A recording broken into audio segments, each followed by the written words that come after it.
Coming up on episode 38 of Creative Writing. Being a creative professional is totally viable. It's a totally viable living. We live in such an exciting time for writers. I can't go back to sleep, it's almost like This is the life of a writer. There's no kind of, you wake up one day and everything is sorted. one by one the stars are disappearing. Hello and welcome to Creative Writing, the podcast for writers, bloggers, and creatives on authentic platform building without feeling smarmy. I'm your host, Kirsten Oliphant, and I'm so glad to be here today. In fact, I am so excited because I'm bringing you an interview from one of the people that I've admired for a long time in the writing and online space, and that's Joanna Penn from the Creative Penn. And if you know of Joanna, then I know you are as excited as I am to hear this interview because she has a podcast that's in the hundreds and hundreds of episodes. And she is an indie writer and someone who really leads the space of indie publishing in terms of training and content and just being so positive and so encouraging to writers to get their work out there. And the independent publishing world has changed a lot in the last few years. I remember I graduated with my MFA in 2007. And at that point, you know, if you self-published something, it was sort of like vanity publishing. Like you couldn't get published anywhere else. And so you just really wanted a copy of your book in your hands. And so you'd get it printed somewhere and it was really expensive and you'd get like 500 copies and probably not sell any of them. So it was kind of one of those things that real writers, it seemed like, didn't do, or at least that was the perception, because if you actually did that, it does not mean you're not a real writer, but that was sort of the overarching assumption about self-publishing. And it has really changed with the advent of the Kindle and the ability for independent writers to actually circumvent the whole system of having an agent and going to a traditional publisher and getting their work online and available quickly, and actually make a decent living doing it. So Joanna is one of the main voices and longest running voices in this whole space talking about how you can make a living with your writing. And it's very encouraging. I loved this conversation. I was thrilled that she came on to the show. I'm actually going to get to meet her in person next week at the Smarter Artist Summit, which I'm thrilled about. That's going to be in Austin. So I think I've said thrilled maybe 5 times in this intro so far, but that's okay because Joanna's a thriller writer as well under the pen name J.F. Penn. So she writes about all kinds of things, which is something that I feel a very close bond to since I'm all over the place as well with the kind of writing that I do. So I hope this conversation is encouraging to you if you're thinking about independent publishing, or if you thought the only way to get a book published was to wait for one of the big 5 publishers to take you and to go through the whole arduous process of waiting and waiting and then waiting some more, and then finally maybe one day seeing your book with a title you didn't choose and a cover you didn't choose and still having to do all the promotional work that you would do as an indie. Not to say that there's not a place for traditional publishing, and that's, you know, maybe a conversation for a different day, but I'm really excited and thrilled to have Joanna on to talk about what it looks like to have a career as an indie writer. So I'll see you on the flip side to kind of wrap things up. And here's the interview with Joanna Penn. On today's show, I'm talking with Joanna Penn, who wears so many hats, I don't even know which one to start with, but she is a thriller author, she is a speaker, and she runs the Creative Penn, which has long been one of my favorite websites. And I realized, so I didn't start listening to podcasts till a year ago, which my listeners know, and Joanna, that's news to you, but yours was one of the first I subscribed to because I think I actually, maybe it was the very first one that I actually subscribed to because I was like, you have a podcast? Because it had been around forever. You have a long running podcast, but because I didn't listen to them, they weren't on my radar. So I was very, very excited to actually start listening to podcasts and stick yours in my subscribe file. So Oh, thank you so much. It is odd, isn't it? And like I have a YouTube channel too, and people are like, "Oh my goodness," you know, and it's been running for sort of 7 years. And it's amazing what you know as a person. Like your podcast too. Like people just aren't aware of things until they are, and then it's fun. So thanks for having me on the show. Anyway, yeah, I'm really excited, and it was really hard to narrow down the questions too because I feel like I have so many things that I could ask you. So I've been clearly kind of a lurky fan for a long time, but you're really established when I started following. Like you already had a podcast for years. You have a very big following on social media and other places. So I would love it if you could just sort of walk us through how you came to be JF Penn, which is the name you use for your thriller writing, and then Joanna Penn, who is at the helm of the Creative Penn. So can you walk me through just a little of that journey? Yeah, sure. So just kind of winding the clock back, I have a degree in theology from Oxford University, and it's one of those useless degrees that you then don't know what to do with your life. So I went into becoming a business consultant and spent 13 years actually implementing accounts payable into large corporates. And now everyone's like, oh my God, that's the most boring job ever. And, essentially I was stuck in this kind of corporate job. I was unhappy in it. It was very highly paid and I used to travel a lot, which was brilliant, but I just wasn't happy and I couldn't work out why. So back in 2006, I decided to write a book, my own self-help book, because I was a self-help junkie at the time. So the very first book I wrote was Career Change. Now I rewrote it later on. It's called Career Change. And that book I then self-published. And at that point, I discovered I knew nothing about marketing. I knew nothing about, how to actually sell a book. And that's when I started the Creative Penn. So December 2008, I had one nonfiction book. I started the blog and then the podcast in 2009. And essentially, I was a nonfiction author. So Joanna Penn, which is my real name, was my first incarnation as such. And I started blogging the journey of being a self-published author before it was trendy to be self-published. So, back in 2008, 2009, it was still very much vanity publishing. There was no international Kindle. Things were very different. Then, as I was blogging and doing my podcast and talking to people, someone challenged me on my own show. And this is one of the dangers of podcasting. You talk to people and they change your life. And I was talking to a guy called Tom Evans about writer's blocks. And I was like, oh, I don't have any blocks. And he's like, yeah, you do. And that's around writing fiction. And I was like, no, I can get over that. And it was amazing because it kind of opened my eyes to fiction, the fact that I could be a creative person. And so I started writing fiction in 2009 and put my first one out in 2011. And as Joanna Penn, so you asked specifically about JF Penn, it was another 2 years pretty much. So 2013, before I decided to use another name as another brand. And the reason I'm kind of giving you this full journey is because this is the life of a writer. There's no kind of, you wake up one day and everything is sorted. You actually change along the way. So JF Penn came out of the decision to have a separate brand, to keep my nonfiction under Joanna Penn and to use JF Penn as my fiction brand, my thrillers, quite different, a bit darker, whereas Joanna Penn, you're interviewing Joanna Penn and she's a kind of self-help, happy person, and JF Penn is my darker side. So that's kind of how it's grown over the years. One of the hallmarks that you have that I love, and I heard this in your story too, is that you're sort of driven by curiosity. And you talk about this on your podcast. Like you're going to interview the people who, have something that is of interest to you and you hope it's of value to your readers. I think you know your audience pretty well, but I think you'd talk to somebody you knew they didn't care about if you were interested. Yeah. And I think that's so important because there's the danger of repetition. And if you don't, you need to grow as a person and you need to keep learning. And there's always so much more to learn. So, that is what drives me with my books. Like the next book I'm writing, the next nonfiction book is going to be on the author mindset.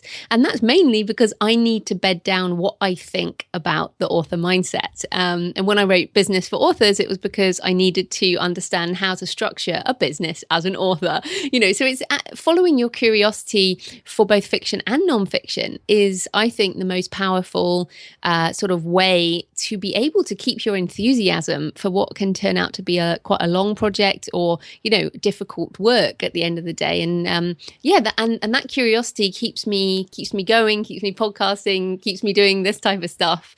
We live in such an exciting time for writers. So I can't get enough of it. Yeah. So I graduated I got an MFA in fiction and graduated in 2007. And it's funny to look back at like what a different world it was then. And, I had been blogging for a long time. And I think, like that journey, like I don't think I realized for a long time that my blog would eventually represent me as a writer. Like it was totally separate. I just threw things up there. It wasn't about writing at all. It didn't mention the fact that I was a writer. It just was totally separate. And I was on all this social media. And I wish I had known then what I know now, because I know we're in a different place, but I think I would have put down roots, because I'm like, I've been on Twitter for, forever, like the second year it was out, but like I didn't actually use Twitter until like the last year or two. And now I love it. But I'm like, just think how many people I would be connected with if I'd used it, like way back when. But, you don't know what you don't know until you know that you don't know it. I'm not sure I got that quite right, but yeah. But I do love that curiosity. And I think, I'm curious about how it is to balance sort of those two brands for you, the JF Penn and the Joanna Penn, and where do they intersect? Is it ever difficult for you? Is it pretty cut and dried? Do you have like audience carryover, or is it pretty separate? In terms of balancing my creative life, I think the most important thing for anyone, regardless of whether they're an author, is to decide what is their definition of success, both for this book and for their creative career. So for me, I've got on my wall, right to live and what is living today. So it's really important to me to live a good life and, to be happy with my husband and in what I'm doing, but also have you made art today? So for me, making art every day is super important. And JF Penn represents, the kind of the darker side of me that isn't, I don't necessarily feel that I can ever bring that side out in any other way than writing stories. And actually, Stephen King's latest book, The Bazaar of Bad Dreams, which is his short story collection that he brought out just before Christmas, it's brilliant because each story he explains the genesis of the story. And he actually talks about the fact that he hates speaking in public as Stephen King, as the writer, because his magic appears on the page, and it's very disappointing to meet a fiction writer in person because actually what we create in a fictional world is often just nothing to do with who we are in our daily life. So what I feel with my balance with JF Penn and the Creative Penn is JF Penn is just like this total fantasy fiction world, not fantasy fiction, I write thrillers, but that this side of me that I get to indulge. And like today I've just sent my latest book, Destroyer of Worlds, off to my editor. So I've been in kind of fiction mode for a couple of months. And then my balance is that I will be starting on a nonfiction book next. So, and I find it like a palate cleanser. It's far more practical, far more useful. And the reason I think a lot of nonfiction books sell better than fiction is because they're actually aimed at helping people achieve something. So they're much easier to market, for example. But my audience crossover, with the numbers that I've seen, is only around 5%. So mostly I have a completely different audience for JF Penn who have necessarily no clue that I have a podcast or that I teach marketing and that type of thing. So I actually really like keeping them separate, and I try and balance my working hours so that I balance the two sides as well. And actually my income is almost exactly 50-50 between the two brands. So that suits me quite well. That really does work really well for you. And I sort of, for me, I feel like it's almost like two different brains when I'm writing fiction versus nonfiction. And so for me, I've got 4 pretty small children. And so fiction has been and will be on the back burner for a while because I really have to go kind of live in that space. And I write dark fiction too. So it's not the space I want to be, when I then have to go around your kids. Yeah. Then I have to go like take care of a 2-year-old. And I'm like, wait a minute, hang on. Let me like take this off and put on like mom role. Like it really is pretty separate sometimes. And I don't think, I also, I write nonfiction, that sort of how-to stuff. Like I'm writing about email lists and things like that, but also Christian devotionals. And those are like the people that read those will never read my fiction. Well, you hope. Well, yeah. And that's, my husband is a youth pastor currently. And I was like, am I going to get you in trouble if I write really like creepy books? Should I change, should I use a pen name? And that was, a thing I ultimately decided, no, I'm not going to, but I don't know that that's the right choice. But, the fiction's on the back burners right now. We don't need to worry about it. But it sounds like you have struck a really good balance for you. And, do you feel equally interested in both? Like, this is just me being curious about you and how that works for you. Or is it, like you said, a palate cleanser, like they kind of play off each other? Yeah. I mean, I will never, I think I completely mean this. I'll never write anything that doesn't interest me. So, as much as we both know that romance is a huge genre, I'm not going to write it because that's not what I read for pleasure. It's not what I'm interested in as a reader or as a writer. So, it's a very interesting sort of thing. And so I just follow my curiosity into whatever I feel needs answering. After this author mindset book, I actually, I have a massive list of ideas that I want to write for fiction, but for my nonfiction, this author mindset book is the only other book that's kind of been burning on me for years.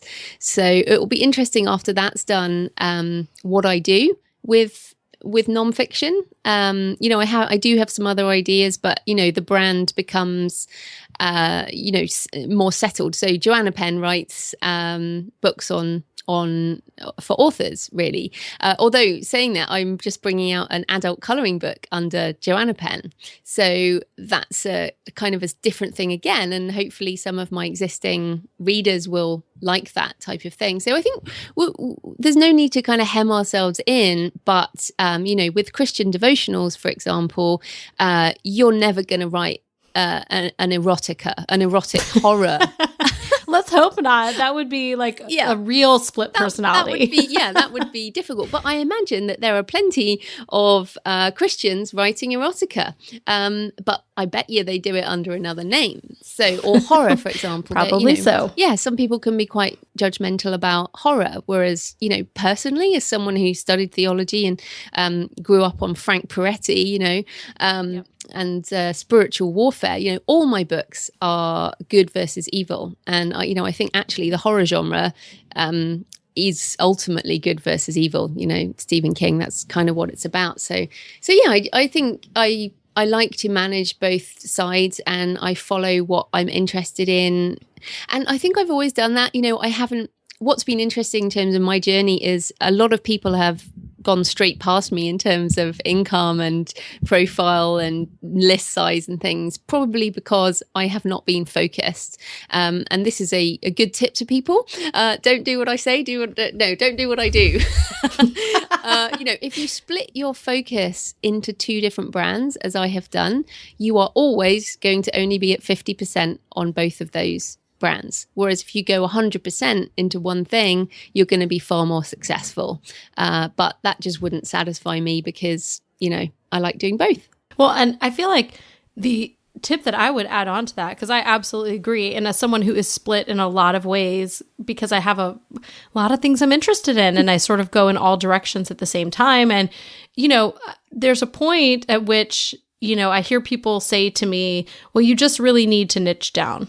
Yeah. And while that's great advice, if your goal is to be really massively successful and have this one big list, that's not the right thing if your goal is different. So like you said in the beginning, what is the measurement of success? And if success for you is that you are doing what you're doing and hopefully maybe making some money and income, especially if you're dependent on it, then maybe you're not going to have the income that somebody else does that has that singular focus, but that wouldn't be, authentic for me. And so I want to stick to what I do, even though I realize okay, I could be more successful, but at least it's an intentional choice. And so I think that's where it kind of comes in, is make that intentional choice. Like if you're if you're just out, and it's not that you have to be just focused on money if you're going to niche down, but for some people, like for me, that would mean sacrificing something I don't want to sacrifice.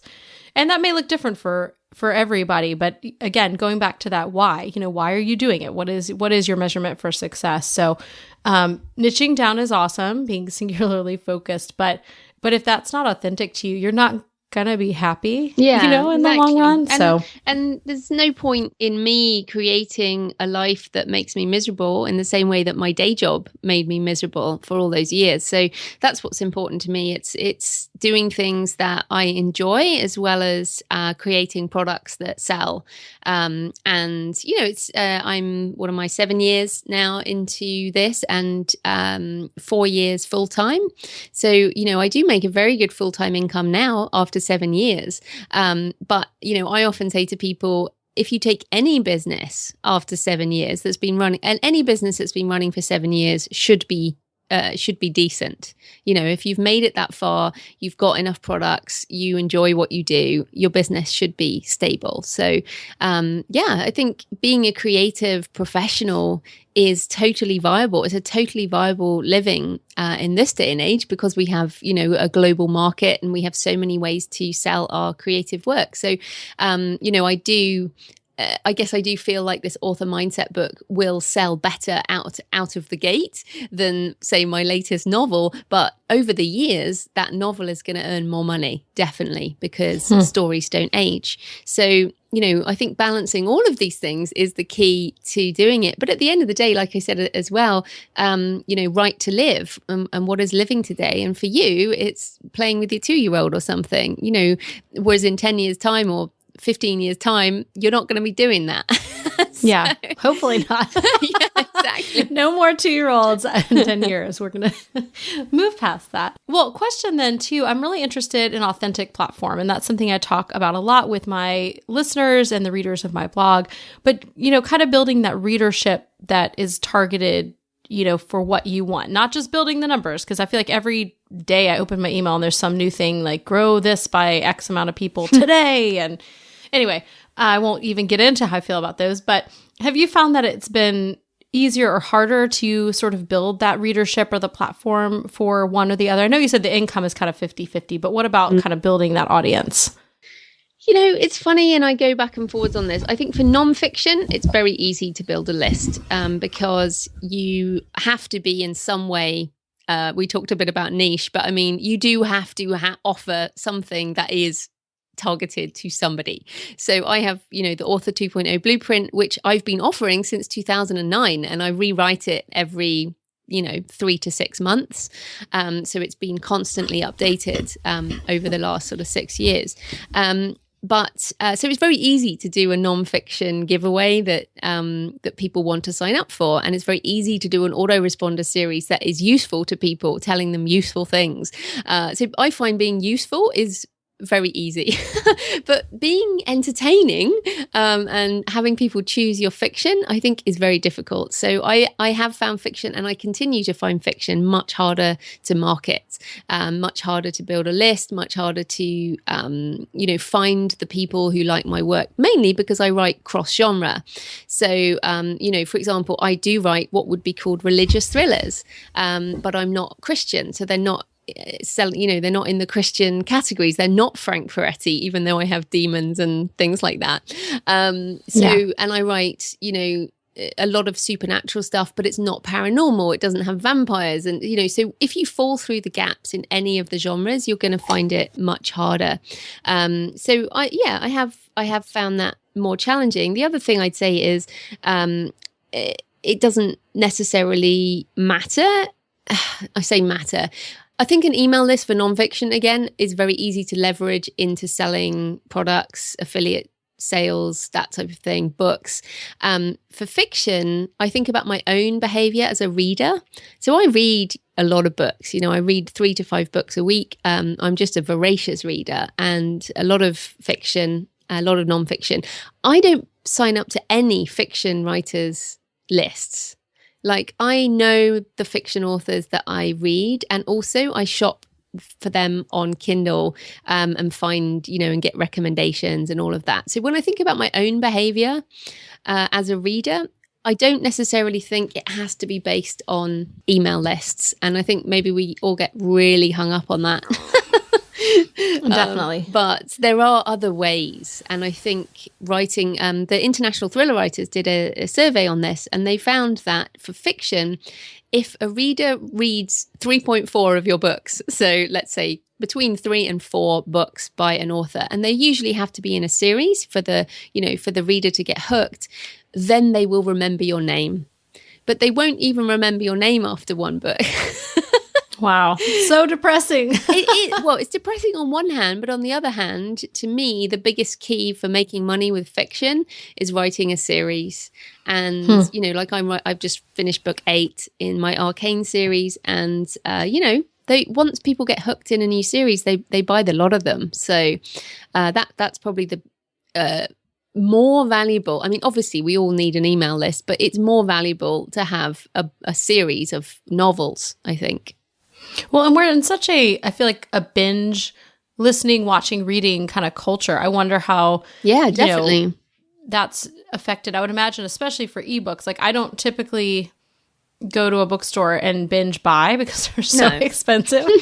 But, I would digitally. I would digitally binge read. So that's, that really is such where we are, with Netflix and all of these subscriptions, and even online courses. Like, I think I love courses. I'm just a nerd, so I like to learn. But I think I did take a course. I think the very first course that I took, it was released week to week, and I just really lost the momentum. But, I actually just bought a course last week, and I've almost finished it because I just have, like, when I'm in the car or at the gym, like, I have the videos just on audio constantly. And so, you just go through it so much quicker. So I wonder how that affects, this is just me wondering out loud, how that affects, the buying, especially with a series. I think that makes a lot of sense, that people are going to buy one and then, I'm going to get them all. I've got to keep going. So yeah, exactly. And if you have more between 3 and 4 books and get people hooked, then they're going to look out for your next one. So there's an indie author whose series I read recently, Craig Schaefer,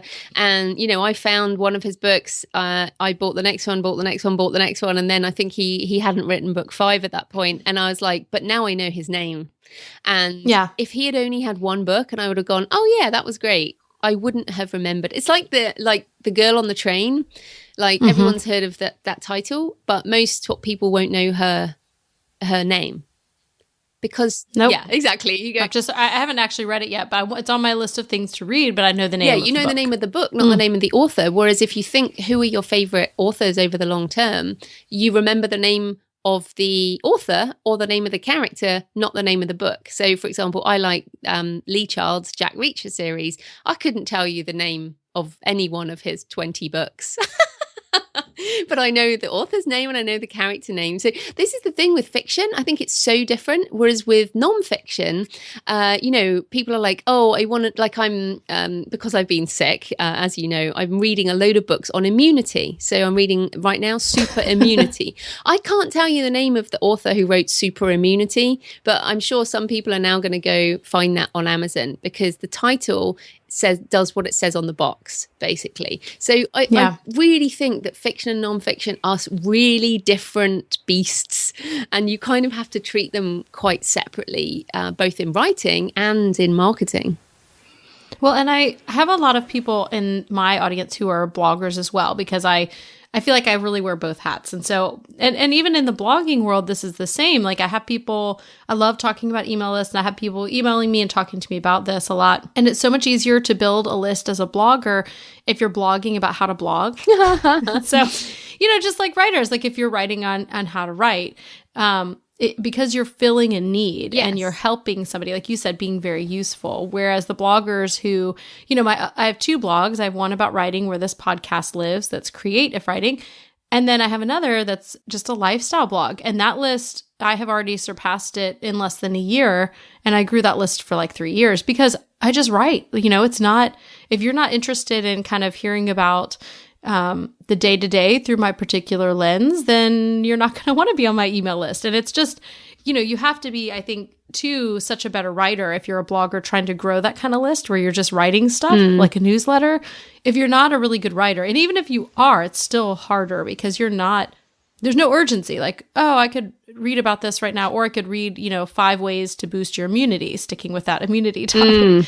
And I think, people are going to go with the need most of the time. So it's really interesting that you're kind of hearing your breakdown of fiction and nonfiction. Well, I wonder, kind of thinking about this, you've been doing this stuff for so much longer than many people, podcasting especially. I'm really impressed by, I'm on like episode, I think this will be, 37, maybe episode 37 of mine. And you're on, are you like 300 now? No, like 250 or something. Okay.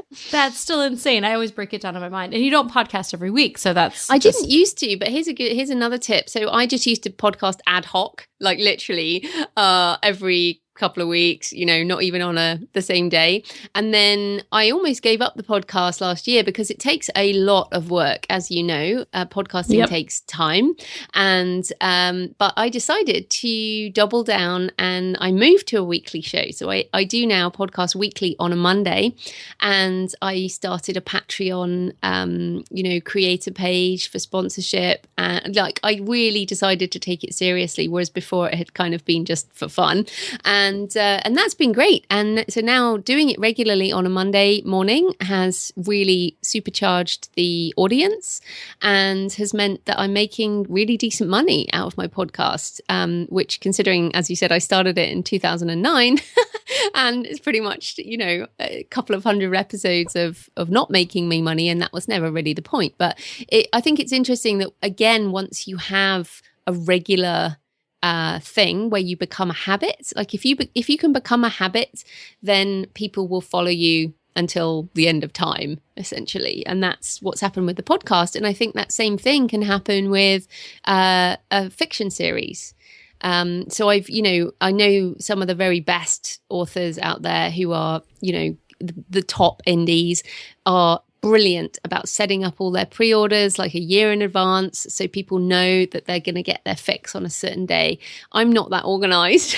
Yeah, that's a lot of organization. It is, but I do understand how that works. It's like you will get your fix on this particular day, and that kind of consistency is super important. I wonder that, thinking about all the years you've been doing this, is there anything you wish you had gotten started with way before when you actually did?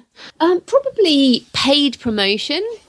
This is something I'm really being challenged about at the moment, but with people like Mark Dawson and Nick Stevenson, Jeff Goins, people who have paid for traffic. Now, I've never, up until recently, done that. I've based my platform on content marketing. So putting out free content, either articles, books, the podcast, stuff on social media.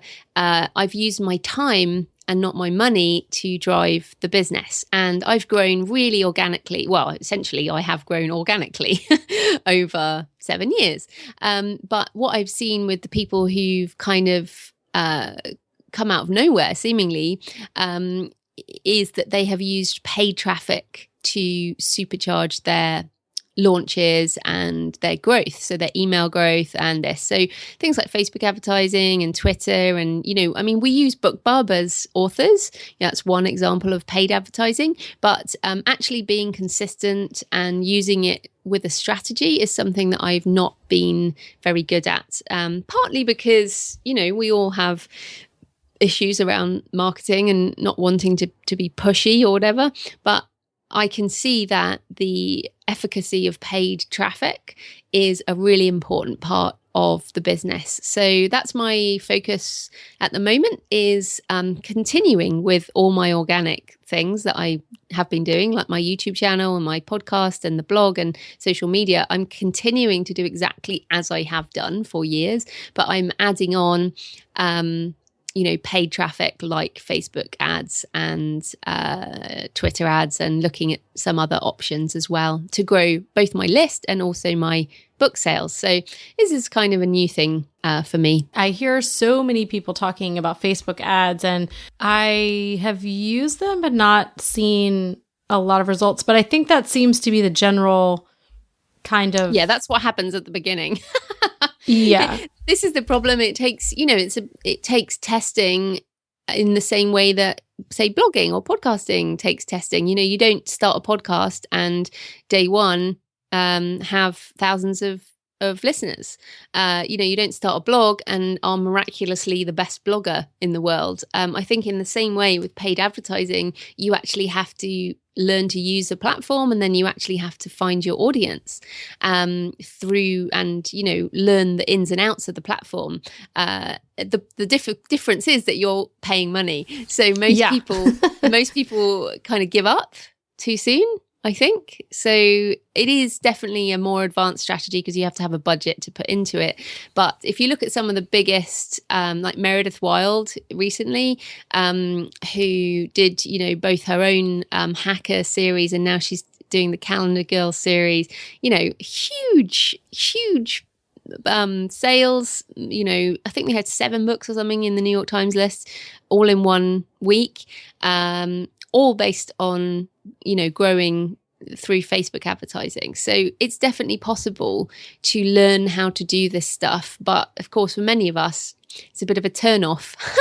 but this is the thing, I've just come out of writing this novel, and I've literally put a whole load of this practical stuff off for ages. But now I'm refreshed creatively. I'm going to spend, a bit of time focusing on getting all of that streamlined again. And as we said from the beginning, this is kind of an iterative approach. This is my latest incarnation, in year 7.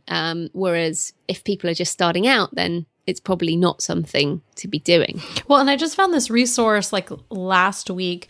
It's just facebook.com/blueprint. And there's actually like a whole course you can take on Facebook for free on how to use their marketing. So that's something that I'm going to look at. And there's a lot of people that give that training free, like their free webinars, usually leading to something paid. But I like to learn and run if I don't have the budget, because I am so easily swayed by the great sales pitches that I have to okay, now the pitch is starting, must get off before I buy something I don't need and don't have time to learn. Yeah. But that's something that's kind of on my list of things to do, is to figure out Facebook advertising, because it is, really, as far as things go, pretty affordable. And, you can just do a few dollars a day and make a difference. But I have not seen that difference yet. So that's on the list of things to do. Yeah, the list of things to do never stops. No, which is sometimes I have days that's really stressful to me, and then other days where I'm excited because I'm like, I don't like static life. I always like to have something new kind of on the plate. And so, that keeps me excited. Yeah, but I think the most important thing though for people to remember is this is why I have you made art today on my wall, is because Facebook advertising is important, doing the podcast is important, blogging can be important, but what are you building for your long-term legacy? What are you building that will stand the test of time? And actually the only thing that's going to stand the test of time is your intellectual property assets, which is your books. Your podcast actually isn't. It's marketing. Our tweets will disappear in 5 minutes. Facebook will disappear. All of this will disappear. But regardless of the technology, every book that I write or you write, that is the thing that is going to continue to make us money for the rest of our lives and 70 years after we die. So when people get overwhelmed, and when I get overwhelmed, I always come back to, what can I create today that impacts my long-term success? And it usually is, I need to create some kind of product. I need to be working on creating a product. And for me, that's turning more and more into fiction, but it might be nonfiction, for example. But the balance has to be between creating the new things and marketing the stuff you already have. That's a good balance and a hard one to keep sometimes. Oh, but you know why? It's because it's easier to podcast, it's easier to blog, it's easier to waste time on Facebook. Yeah, that's true. That's true. And I'm really good at starting things and not finishing them. So that's sort of my bane, is that I do get excited. It's not quite shiny object syndrome. I don't quite have that where every new thing I'm kind of jumping on, but I have maybe new project excitement. And so, yeah. And I paint sometimes too. This is when I have time, which is almost never, but I'm the same way with paintings. I have a room full of half done paintings, because it's when I lose the momentum from that, first initial time where I sit down to work on it, the next, maybe that week I have that momentum. And then if it sits for too long, I'm like, we'll just let that one go. I start a new one. And then my husband says, what is wrong with you? So anyway, that's why I have a closet full of half done paintings, and I do the same thing. So I'm learning to finish. That's one of my goals. Yeah, that's one of the biggest things, I think. And I mean, we all have different types of energy. Like some people are better with starting energy, some people are better with finishing energy, and then you need the kind of the marketing energy as well. And we all go through these cycles of how it is. Like I've just, like I said, I've just finished this manuscript today. There's no way I could start another book, like another fiction right now, because my energy for fiction has now dissipated. But what I find is, and often, when you start out writing and you write your first couple of books and you feel like, oh my goodness, I'll never write anything again in my life. I am empty, completely empty. But what I've learned is just give it, a month, 2 months, I'm going to feel ready again. I'm going to be full of that energy that I need to write the next book. So, finishing energy is something that is definitely tough for some people, but then some people struggle with starting. Yeah, I wish I could hire, people hire people for everything now, like virtual assistants and people to answer emails. I wish I could hire someone to be my finisher. I need like a closer, and I don't think, with creative stuff, you can do that. You can't hire that out. You can get whatever you want for the amount of money, though. It's that money that's going to be the problem. Or, I wonder if there's somebody doing that on Fiverr. Yeah, that's not what you would want, is the $5 person to finish your book. No. Well, I always end my interviews asking people what is inspiring them this week, whether that's something, super fancy that makes you sound very smart and intelligent, or something really simple like grilled cheese. Like it can be anything. So what is inspiring you this particular week? Well, a lot of berries, because I'm doing super immunity. Oh yeah, that's right. So there's a lot of berries in my life at the moment, and supplements. I'm in the starting energy of being super immune. But we're watching The Good Wife, the series The Good Wife, which I didn't watch before. It's on like series 6 or something now. But talking about binge watching, just watching that sort of every night in our watching phase, and it's on Netflix. And I think what's so interesting about it from a writer's perspective, because I've recently been on a screenwriting course. I want to do some screenwriting, so I am now actively kind of looking at this and breaking it down and going, oh my goodness, this is so good. And I think it's very important for authors now to be watching these binge series on, Netflix and Amazon and all the, Hulu, whatever, because the screenwriting right now for TV series is amazing. I like Game of Thrones as well. Looking forward to that one. And I think we got rid of our TV, years ago and stopped watching TV. But we got back into it with these amazing shows. And so I'm learning a lot about character, about cliffhangers. I mean, cliffhangers are amazing in these series. How to do the type of writing where you have multiple characters going for a long length of time. As a series writer who's just finished book 8, I'm like, oh my goodness, what will book 9 be? So I think that's what's inspiring me at the moment is, really trying to learn from these fast-paced series screenwriters. Yeah, I think if we could all figure out sort of like what makes something binge worthy, like we would all be making a lot more money, whether that's blog content or books. But we'll keep trying. Yeah. And I mean, kind of anything we can do. Like, I just feel like that has sort of become our culture and our nature that we, and I found myself, like I mentioned the courses, like I found myself turned off by things that are not bingeable, and I there's nothing I love more than to discover like a show on Netflix that has like 8 seasons, because I'm like, oh yeah. And then I'm also like, oh no, I'm never going to get anything done until this is over, because you have to finish it. But you have that long stretch where I have something to watch and it goes on. But yeah, exactly. And this is again coming back to series. This is why, and it's so funny with new authors who think that the one book is everything. And the thing is, when it is your first book, it is everything. But just from exactly what we've been talking about, readers don't want one book. They generally want an experience that goes on longer than one book, whether that's fiction or nonfiction. People who buy my books for authors, like how to market a book and whatever, often go and buy several more of the other ones because, they want to listen to the author's voice some more. And the same with fiction. So yeah, I think it's so important to consider longevity as a creative professional, and having these longer running projects where people can just really get into the world is super important. So yeah. Well, thank you so much for taking the time. I have a lot to think about now, especially I'm trying to I've just got binge stuff on my mind now. Now I'm thinking what kind of content do I create? Do people go binge listen to my podcast? I actually had someone tell me that the other day, and I was like, that's the highest compliment when people say, they're binging on your podcast. And so I'm like, okay. Yeah. It actually happens a lot over holidays, over Christmas. Yeah. People will seriously listen. Every Christmas I get it. And this Christmas, people are listening to 200 episodes of my show. Wow. Yeah. And this is the thing. If someone's going to listen to your voice for that long, they're going to be a fan. They have to. Yeah. I mean, you sort of win them over or else turn them off, right? They definitely are not going to listen to that many episodes without. Well, and then I wonder too, because I haven't been doing that this, super long, less than a year. But, when you run into and meet people, do they have that sense of over familiarity with you? Oh, yeah. Yeah. Yeah. Well, I mean, we're going to the same summit. You'll see it. I mean, people will come up to me and the thing is, because I give a personal kind of update at the beginning of every show, people know quite a lot about my life. Yes, absolutely. We do. And it's really funny. And then of course they feel like they know me, but I don't know who they are. And it's quite difficult. They're like, oh my goodness. But then they're talking away. And then I'm like, I'm sorry, I don't even know your name.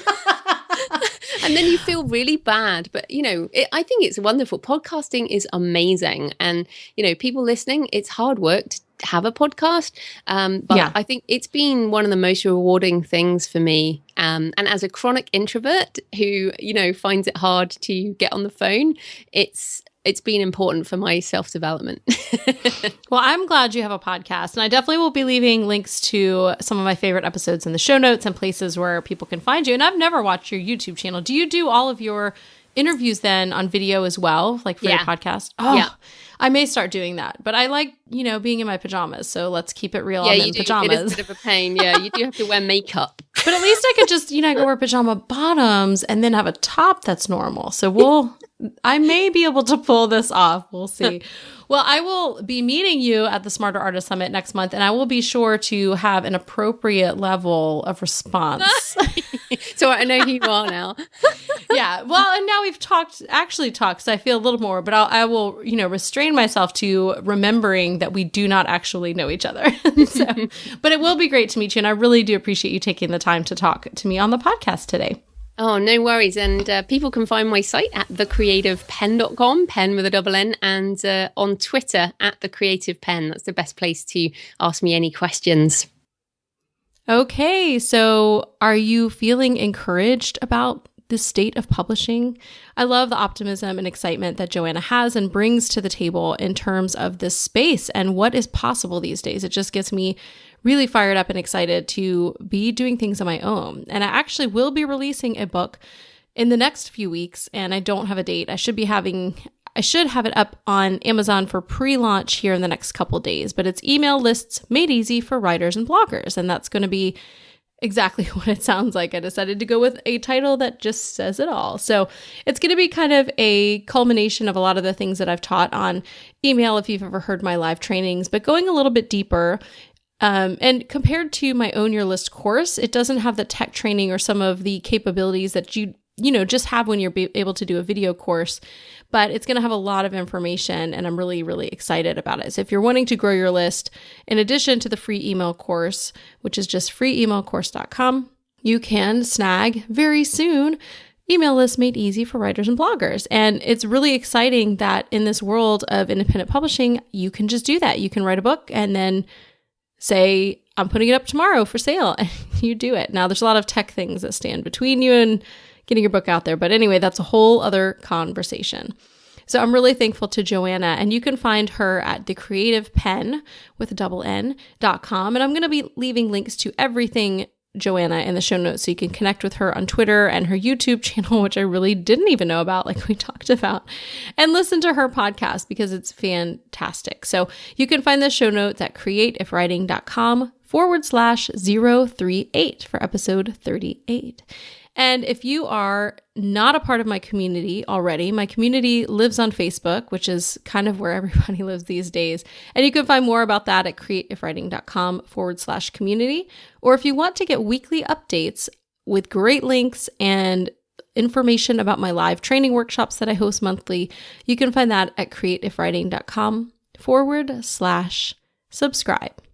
So I'm really excited that I'm going to get to meet Joanna next week after having this talk with her, and I hope this was really inspiring for you in terms of your writing career. If you've thought about being an indie writer, I'd love to hear about it. Or if you already are an indie writer, I'd love to hear what you've done and where we can find it. So head over to creativewriting.com/038 so that we can talk about publishing independently and traditionally. One last thing, I wanted to let you guys know that my foundation series has now ended in terms of the live viewings, but the replays of the blog session, the image session, and the email session are all available to watch on the website at creativewriting.com/foundation series. And I realize I've given you like 5 links in the last minute. So those will all be in the show notes as well if you head over to creativewriting.com/038, or if you just head to creativewriting.com, you're going to find all this stuff. But the foundation series is something I'm really excited about. It was 3 live workshops that were about an hour and a half each,